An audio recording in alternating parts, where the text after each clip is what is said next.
ہاں جی جناب، تو کیسے ہیں آپ لوگ؟ میں امید کرتی ہوں کہ آپ سب خیریت سے ہوں گے اور خوش و خرم ہوں گے۔ آج پھر نئی کہانی کے ساتھ میں آپ کی خدمت میں حاضر ہوں۔ جیسے کہ آپ لوگ جانتے ہیں کہ میں آپ کی خدمت میں کہانیاں لے کے آتی رہتی ہوں اور اسی غرض سے آپ کی خدمت میں حاضر ہوں۔ کہانی کو آخر تک لازمی سنیے گا۔ چلتے ہیں کہانی کی طرف۔ دستگیر شہزاد ٹوبہ ٹیک سنگھ میں جھنگ روڈ پر ایک محلہ اقبال نگر واقع ہے۔ اسی محلے میں رانا اقرار رہتے تھے۔ شہر سے لگی ہوئی رانا اقرار کی زرخیز زمین تھی۔ رانا اقرار نے اس قطعے پر بورنگ کرا رکھی تھی، ساتھ ہی امرود، لیمبو جیسے پھلدار درخت بھی لگا رکھے تھے۔ باقی کی جو خالی زمین تھی اس پر وہ موسمی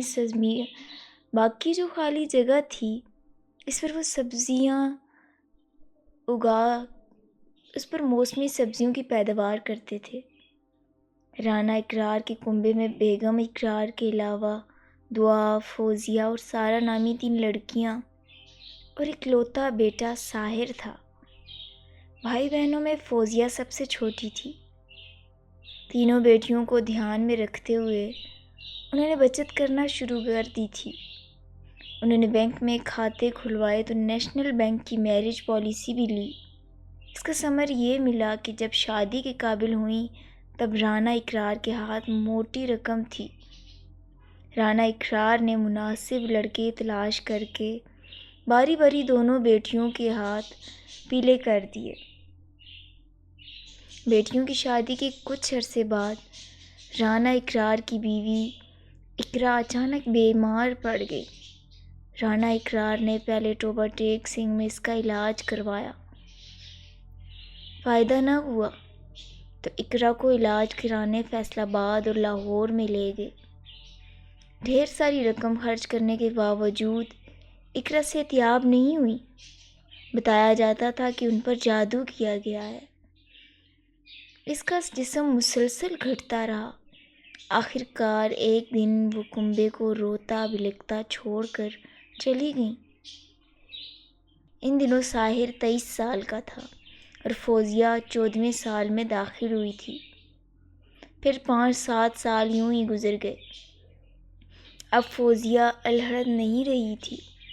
گزرتے وقت کے ساتھ ساتھ بھری پری جوان لڑکی ہو گئی تھی۔ رانا اقرار کی خواہش ساحر اور فوزیہ کا بیاہ ایک ساتھ کرنے کی تھی۔ بیٹی رخصت ہو کر سسرال جائے تو گھر سنبھالنے بہو آ جائے، اس طرح باپ بیٹے کو دقت نہیں ہوگی۔ مگر ساحر فی الحال شادی کرنے کو راضی نہیں تھا۔ اسی سبب فوزیہ کی بھی شادی ٹلتی رہی۔ رانا اقرار بیٹی بیٹے کے لیے کچھ اور خواب بنا رہے تھے۔ ادھر فوزیہ کے خوابوں میں شاہ زیب بس گیا تھا اور وہ اس کے ساتھ زندگی گزارنے کے خواب دیکھنے لگی۔ شاہ زیب پڑوس میں رہنے والا محسن کا بیٹا تھا اور منڈی میں سبزی کی دکان لگاتا تھا اور خوب شان سے رہتا تھا۔ پڑوسی ہونے کے ناطے شاہ زیب اور فوزیہ میں بہن بھائی کا رشتہ تھا۔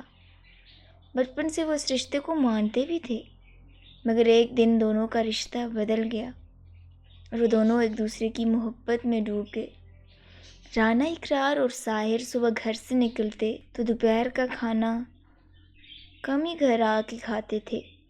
اکثر فوزیہ ہی کھیت جا کر باپ بھائی کو کھانا دے آتی۔ وہ دن کے وقت گھر میں اکیلی رہتی، اس لیے خفیہ میل ملاقاتوں کے لیے فوزیہ اور شاہ زیب کے لیے بھرپور وقت ہوتا تھا۔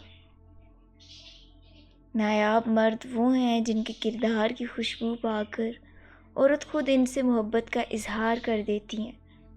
وہ پہلے اس کی ذات کی ٹھنڈی چھاؤں میں کچھ دیر ٹھہرتی ہے، پھر رفتہ رفتہ اس کی عادی ہوتی چلی جاتی ہے۔ یہی وہ مرد ہیں جنہیں عورتوں کا لباس کہا جاتا ہے۔ نایاب عورت ہمیشہ نایاب مرد کا انتخاب کرتی ہے۔ یوں تو شاہ زیب کا فوزیہ سے ملنے آنا محلے والوں کے لیے شک کی بنیاد نہیں تھا، لیکن جب دروازہ اندر سے بند ہونے لگا تب پڑوسیوں کی پیشانی پر شکنیں پڑنے لگیں۔ پہلے اڑوس پڑوس میں چرچا ہوا، اس کے بعد ایک بزرگ نے رانا اقرار کے کانوں میں یہ بات ڈال دی۔ اس کے بعد ساحر کو جب یہ بات پتہ چلی تو اس کا خون کھول اٹھا۔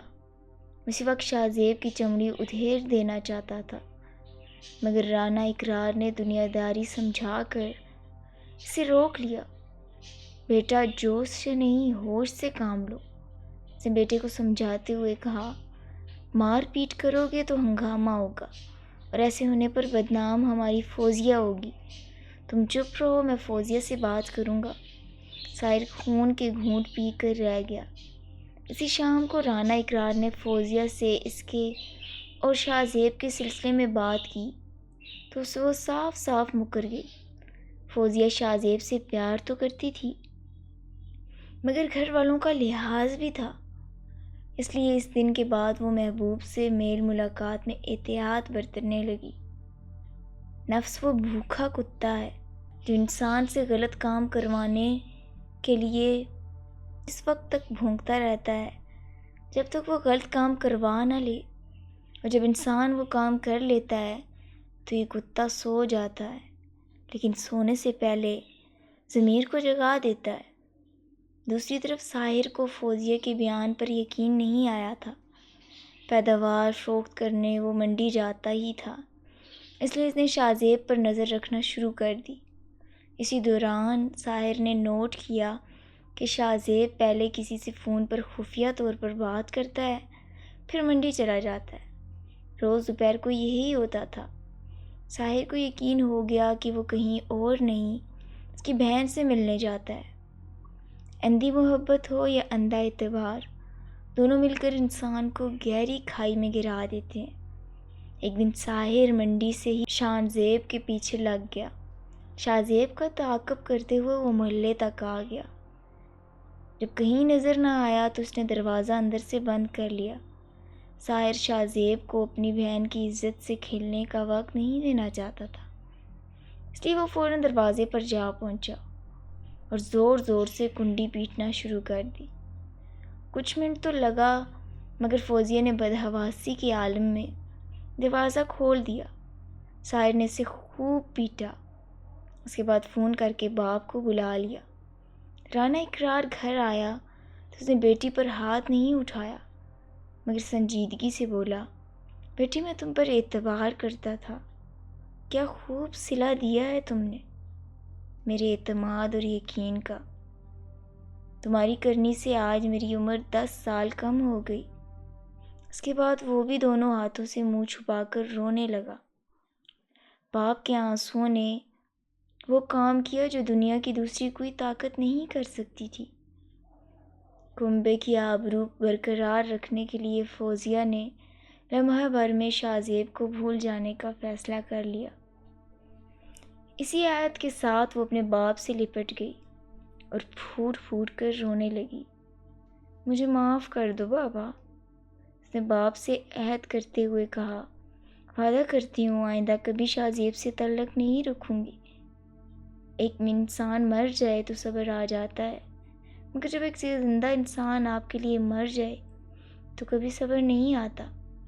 رانا اقرار اور ساحر کو احساس ہوا کہ حقیقت میں وہ پچھتاوے کے آنسو بہا رہی ہے، تو ان لوگوں نے سچے دل سے فوزیہ کو معاف کر دیا۔ فوزیہ نے بھی جو وعدہ کیا تھا اس پر قائم رہی، اپنے شاہ زیب سے ملنا اور فون پر بات کرنا چھوڑ دیا۔ اسی طرح وقت گزرتا رہا۔ رانا اقرار نے فوزیہ کے لیے ایک رشتہ ڈھونڈا۔ ان کی یہ کوشش جلد رنگ لائی اور سمندری گاؤں کے دلدار کا بیٹا عرفان ان کے دل کو بھا گیا تو رشتہ بھی طے ہو گیا۔ شادی کی تاریخ 18 مئی بھی طے ہو گئی۔ اس دن سے ہی بارات کے استقبال کی تیاریاں شروع کر دی گئیں۔ بارات کے استقبال کی تیاریاں مکمل ہو گئیں۔ ریسٹ ہاؤس سے پل پل کی خبر گھر پہنچ رہی تھی۔ معلوم ہوا بارات ریسٹ ہاؤس سے چل چکی ہے اور تھوڑی ہی دیر میں دروازے پر پہنچ رہی تھی۔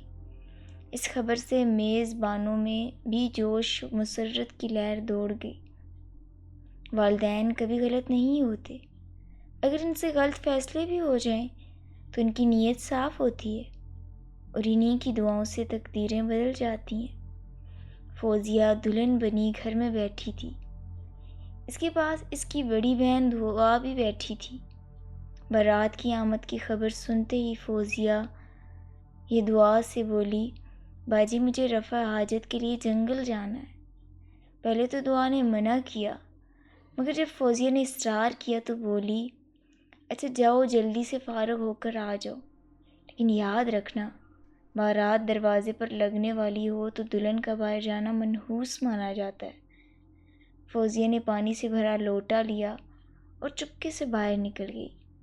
چونکہ سب اپنی اپنی دھم میں مست تھے اس لیے کسی نے اس پر دھیان نہیں دیا۔ تھوڑی دیر میں بارات دروازے پر آ گئی۔ آؤ بھگت کے بعد نکاح کی رسم شروع ہونے لگی۔ دولہے کے بعد فوزیہ سے دستخط کروانے کی باری آئی، لیکن دلہن تو وہاں تھی ہی نہیں۔ دعا کی جان مصیبت میں تھی۔ گھر سے کچھ فاصلے پر ایک سنسان مقام پر فوزیہ زمین پر پڑی تڑپ رہی تھی اور دونوں ہاتھوں سے اس نے پیٹ کے زخموں کو دبا رکھا تھا، پھر بھی خون تیزی سے بہہ رہا تھا۔ ٹارچ کی روشنی میں لوگوں نے فوزیہ کو دیکھا تو ساحر نے دوڑ کر اس کے سر اپنی گود میں رکھ لیا۔ سب لوگ پریشان ہو گئے کہ آخر دلہن کہاں غائب ہو گئی۔ ہر طرف تلاش شروع ہوئی تو فوزیہ کی حالت لمحہ بہ لمحہ بگڑ رہی تھی، اس لیے آنن فانن اسے قریبی اسپتال لے جایا گیا، جہاں ابتدائی معائنہ میں ہی سے مردہ قرار دیا گیا۔ فوزیہ کی موت کی خبر آتے ہی بارات دوبارہ واپس بس میں سوار ہو کر لوٹ گئی۔ بغیر دلہن کے حادثے کی اطلاع پولیس کو دی گئی تو منٹوں میں علاقائی تھانہ سول لائن کے انچارج انسپکٹر راحیل ماہ دیگر پولیس والوں کے ساتھ موقع پر پہنچ گئے۔ فوزیہ کی لاش قبضے میں لے کر اسے پوسٹ مارٹم کے لیے بھیج دیا گیا۔ سب حیران تھے کہ آخر دلہن کو کس نے اور کیوں مارا ہے۔ باپ اور بھائی نے دعا کی، بہن کو اکیلے باہر جانے دیا۔ کسی کا بھی ذہن اس سانے کو قبول کرنے کو تیار نہ تھا۔ جہاں کچھ لمحے قبل خوشیاں تھیں، اب وہاں ماتم ہو رہا تھا۔ FIR نامعلوم ملزمان کے خلاف کٹی مگر پولیس نے ساحر سے تفصیلات لینے کے بعد شاہ زیب کو شامل تفتیش کرنے کا فیصلہ کیا۔ 6 روز بعد پولیس نے شاہ زیب کو گرفتار کر لیا۔ اس سے پوچھ گچھ کی گئی تو اس نے بتایا، میں سچے دل سے فوزیہ کو چاہتا تھا، لیکن وہ اپنے گھر والوں کی بہکاوے میں آ کر بے وفا ہو گئی، اس لیے شادی والے دن میں نے اسے ملنے کے لیے بلایا۔ فوزیہ آنے کو تیار نہیں ہوئی تو اس کی پول پٹی کھول دینے کی دھمکی دی۔ دھمکی سے ڈر کر وہ گھبرا گئی۔ میرا ارادہ اسے لے کر کہیں دور چلے جانے کا تھا، مگر فوزیہ اس کے لیے راضی نہیں ہوئی، لہٰذا غصے میں نے فوزیہ پر چاقو سے حملہ کر دیا۔ اس کے بعد وہ رونے لگا، روتے روتے بولا، فوزیہ مر گئی، اس کی موت کا ذمہ دار میں ہوں اور اس کے لیے میں خود کو کبھی معاف نہیں کروں گا۔ شاہ زیب کی نشاندہی پر پولیس نے قتل میں استعمال ہونے والے چاقو اور اس کا موبائل فون ضبط کر لیا، جس سے اس نے فوزیہ کو فون کر کے دھمکایا تھا۔ 19 مئی کو شاہ زیب کو عدالت میں پیش کیا گیا، جہاں اسے جیل بھیج دیا گیا۔ شاہ زیب جیل میں تھا، یوں محبت کی کہانی جرم کی داستان بن گئی۔ مزید ایسی کہانیاں سننے کے لیے میرے چینل کو سبسکرائب کریں۔ شکریہ۔